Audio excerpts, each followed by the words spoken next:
Most Nigerians prefer Tokumbo, the clean foreign used vehicles. But EVs don't really fit into that market. If you are buying a used EV, you are basically buying a used battery. And EV batteries are expensive. If a brand new EV is around 50 million, for example, or around 30 million for the affordable ones who are abroad, the battery alone can cost around 10 million to 50 million or more. Some people even bring them into Nigeria and later discover the batteries are already weak, punctured or water damaged or completely dead. And there's nothing or nowhere to fix it. And that's the main problem. Nigeria has almost no reliable EV battery replacement ecosystem.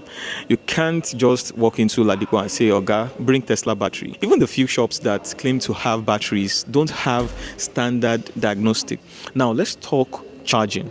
There are very few public charging stations in Nigeria. In fact, in most states, there's none. Even if you want to charge at home, have you really calculated the cost? You either use NEPA, which is unpredictable, run generator, which defeats the whole purpose. Imagine you are still buying petrol. Solar is like the best option actually, but to comfortably charge an EV, you need a proper DC solar system with enough panels and stock, and that alone can cost millions. So it's not just buy EV and charge.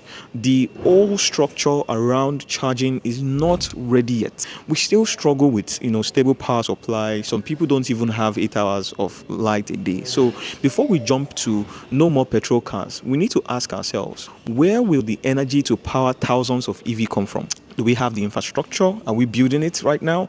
The answer is mostly no. I'm not saying EVs are bad or we cannot use them. They are actually the future. But we need to look at the matter holistically.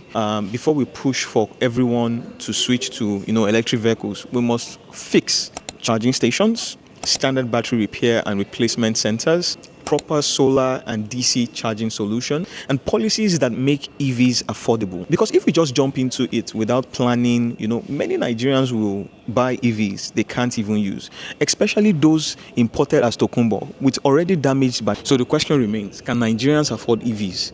Yes, a few people can, but can Nigeria as a country sustain EV usage? That's where the real conversation is. I'll catch you in the next one.